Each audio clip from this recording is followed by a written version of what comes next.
All right, so have you ever, like, wondered why some marketing campaigns just totally work? Like they get you hooked on a jingle or suddenly you're craving a product you didn't even know existed.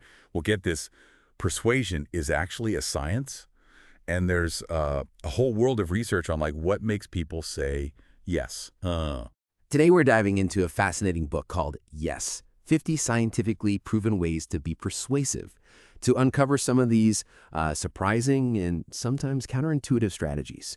One of the first things that really caught my eye was this concept of social proof. You know the saying, monkey see, monkey do.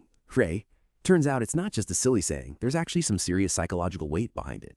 We are heavily influenced by what others are doing, especially if we perceive those others as being, similar to us. It's like we're constantly looking for cues on how to behave, and seeing others do something gives us this like unspoken permission to do it ourselves. Like the book is this really interesting example about hotel towel reuse programs. You know those little cards in the bathroom asking you to reuse your towels to save the environment? Well, researchers found that simply changing the wording on those cards to highlight how many other guests reuse their towels led to a significant increase in participation. Just by tweaking the message to emphasize that other people were doing it, they were able to influence behavior. It's pretty amazing, right? It makes you think about all those times you've been swayed by social proof without even realizing it. Like, you're more likely to join a long line at a restaurant, assuming it must be good because everyone else is waiting, or you're more likely to buy a product online if it has tons of positive reviews. We all do it. It's like this unconscious force that shapes our decisions. But here's where it gets really interesting and maybe a little bit tricky. The book dives into this concept called the magnetic middle, which basically means that highlighting negative social proof can sometimes backfire and actually encourage the very behavior you're trying to prevent. They give this example of a national park that put up signs saying that a lot of visitors had stolen petrified wood from the park. You think that would deter people from stealing, right? But guess what? Theft actually tripled after they put up the signs. It's like people saw it as sort of permission slip. Since everyone else was doing it, it somehow became more acceptable in their minds. So the takeaway here, and it's a crucial one, is that if you're trying to promote a desired behavior, you need to focus on positive social proof. Don't accidentally give people permission to do the wrong thing by highlighting negative examples. It's all about framing the message in a way that emphasizes the positive actions you want to encourage. Now, have you ever felt totally overwhelmed by too many choices? Like you go to the store to buy something simple like jam, and there are like 50 different varieties. You end up spending an hour staring at the shelves and then just walk out empty-handed. I know I've been there. Turns out this paradox of choice, as the book calls it, is a real thing. In one study, a supermarket set up a display with either 6 or 24 varieties of gourmet jam. And guess what? People were 10 times more likely to buy jam when there were only 6 options. It's like our brains get overloaded when we're faced with too many choices, and we end up just shutting down completely. This is super important insight for anyone who's presenting options to others, whether it's in marketing, business, or even just in our personal life. Sometimes less is more. If you want people to actually make a decision, it's better to offer a curated selection rather than overwhelming them with an endless sea of choices. Give them a few really good options and let them choose from there. Okay, this next one is so simple but surprisingly powerful. It's all about the magic word, because. You know how sometimes you're asked to do something and you're about to say no, but then the person gives you a reason, even if it's a super obvious one, and you end up saying yes. It's like our brains just crave that because, even if the reason itself isn't that compelling. Like the book talks about this study where researchers asked people if they could cut in line to use a copy machine. When they just asked to cut in line, only about 60% of people said yes. But when they added a reason like, because I'm in a rush, the compliance rate jumped to over 90%. It's crazy how even a flimsy reason can dramatically increase the chances of someone agreeing to your request. And you know what? I totally do this myself. Like the other day I was at the grocery store, and the cashier asked if I wanted to donate $1 to a charity. I was about to say no, but then she added, every little bit helps. And I instantly said yes. It was that because. That totally got me. It's a powerful little tool, right?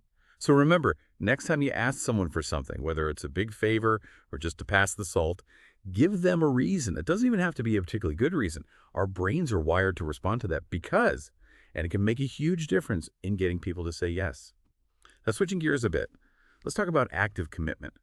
The book dives into this idea that if you really want someone to commit to something, you need to get them actively involved in the decision-making process.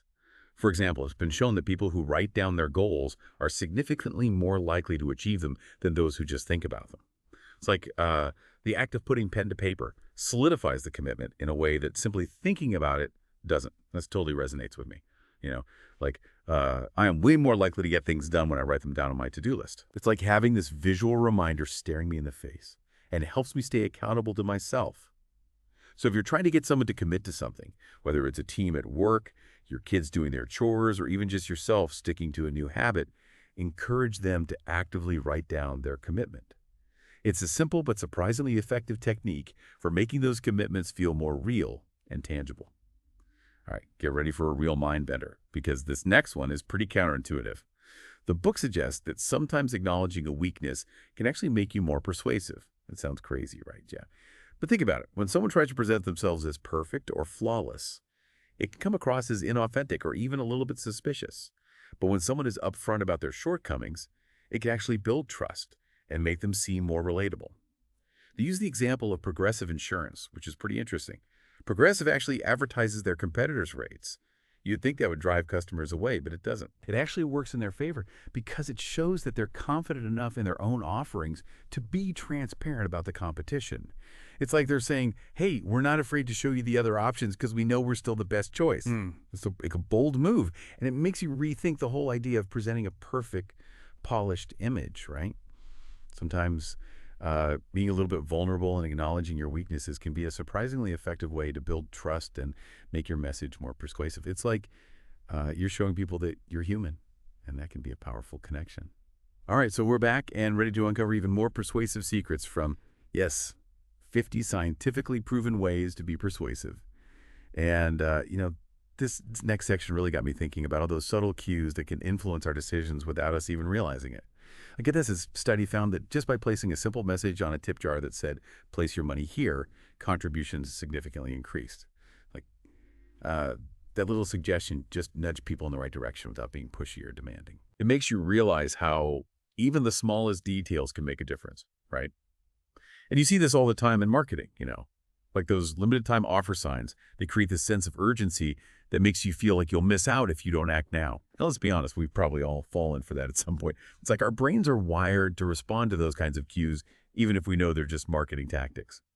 But here's a persuasion technique that's a little more old school, borrowed from none other than Benjamin Franklin himself.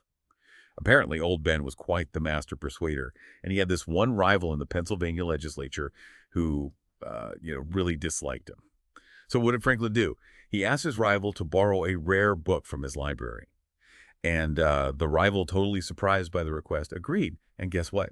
They ended up becoming friends. It sounds crazy, right? But the book explains that by asking for a small favor, Franklin actually created a sense of obligation in his rival. It's like once the rival did him that favor, they felt more inclined to like him. It's this whole principle of reciprocity, where we feel compelled to return favors, even if they're small. And here's another one that might seem counterintuitive. Sometimes asking for a small donation can actually be more effective than asking for a large one. The book describes a study where researchers asked people to donate to a charity. Some were simply asked to contribute, while others were told that even a tiny amount would be helpful. And guess what? The people who were told that even a small amount would be helpful were actually more likely to donate. It's like it removes that barrier of thinking, oh, my donation won't make a difference anyway. It makes people feel like even a small contribution can have an impact. This really makes you think about how we approach charitable giving. We often focus on those big flashy donations, but maybe those smaller contributions are just as important, if not more so, because they make giving feel more accessible and encourage more people to participate. All right, let's switch gears and talk about something a little more lighthearted. Brand recognition. Have you ever noticed how certain brands just stick in your mind? Like, you can't get that catchy jingle or that funny mascot out of your head. It's not always about the product itself, It's about how it's presented and how often you see it.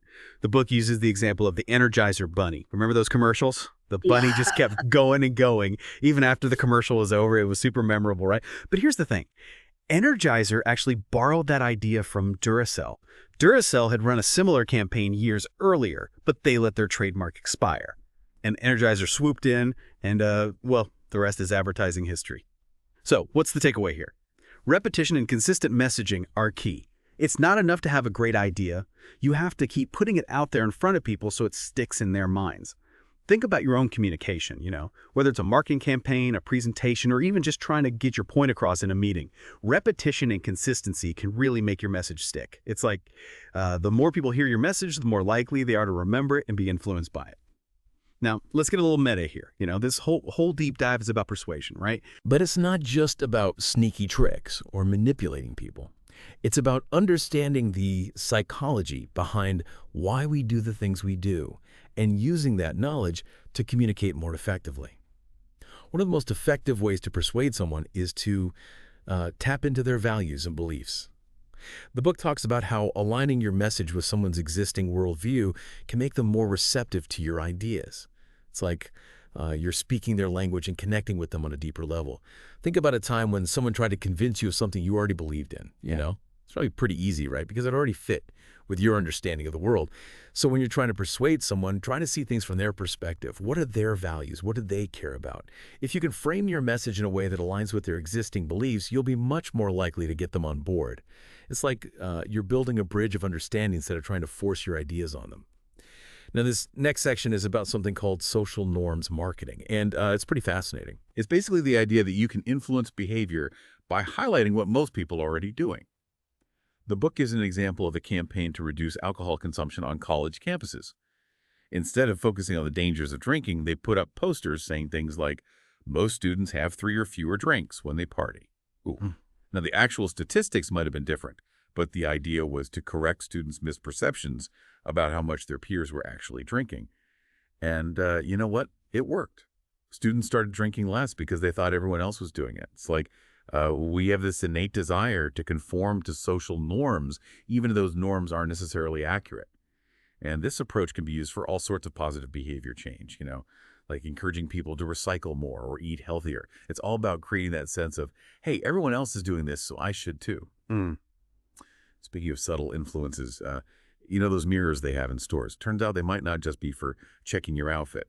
The book talks about how seeing yourself in a mirror can actually make you more self-aware. And when you're more self-aware, you're more likely to act in line with your values. It's like you're literally facing yourself, so you're less likely to do something you know is wrong. It's a subtle but powerful reminder of who you are and what you stand for. It's fascinating how such a simple thing can have such a profound impact, It really makes you think about the psychology behind our everyday actions and how we're constantly being influenced by subtle cues, whether we realize it or not. All right, so we're back for the final part of our deep dive into the fascinating world of persuasion. And, as we wrap up this exploration of, 50 scientifically proven ways to be persuasive, I've been thinking a lot about how we can use these principles, not just for selling stuff, but for actually making a positive impact on the world. One of the things that really stood out to me is this idea of using persuasion to promote pro-environmental behavior. Like the book talked about how appealing to social norms can encourage people to recycle more or conserve energy. It's like if you can show people that most people are already doing something good for the environment, they're more likely to jump on board and do it too. It's a really powerful concept, It's not about guilt-tripping people or making them feel bad. It's about creating a sense of positive momentum and showing them that their actions can make a difference. It's like we're all in this together and we can create a better future if we all do our part. Okay, you ready for this one? Because it's a little bit out there. The book talks about how our names can actually influence our career choices. I know it sounds crazy, right? But there's actually research to back it up. Like they found that a disproportionately high number of dentists are named Dennis. It's like there's something about the name Dennis that just subconsciously draws people to the field of dentistry. It's a funny example, but it highlights this idea that we're subtly influenced by things that remind us of ourselves, even if it's just our names. It's like our brains are always looking for patterns and connections, and sometimes those connections are pretty unexpected. All right, salespeople, this one's for you. The book talks about this technique called mirroring, and it's all about subtly matching the other person's behavior to build rapport and trust. It's like if they lean forward, you lean forward. If they use certain hand gestures, you subtly mirror those gestures. Now, don't go overboard and make it creepy, It has to be subtle and natural. But the idea is that mirroring creates this subconscious sense of connection, like you're on the same wavelength. It's like you're speaking their body language, which can make them feel more comfortable and open to your message. Okay, last but not least, let's talk about how to deliver bad news. We all have to do it sometimes right, whether it's a disappointing performance review or telling someone their project got canceled. It's never fun, but there are ways to do it effectively. The book suggests that acknowledging a weakness can actually make you more persuasive when delivering bad news. It's like you're not trying to sugarcoat things or pretend everything's perfect. You're being honest and transparent, which can actually build trust and make the other person feel like you're on their side. So the next time you have to deliver some tough news, try framing it in a way that acknowledges the negatives but also highlights the positives. It's not about hiding the truth. It's about presenting it in a way that's both honest and constructive. And that brings us to the end of our deep dive into the world of persuasion. Hope you've enjoyed this journey as much as I have. It's amazing how much psychology goes into just about everything we do, and how understanding these principles can help us communicate more effectively, build stronger relationships, and maybe even make the world a little bit better. So next time you're trying to get someone to see your side of things, remember these techniques, but use them wisely, right? Persuasion is a powerful tool, and it's important to use it ethically and for good. Until next time, keep exploring, stay curious, and keep those persuasion skills sharp.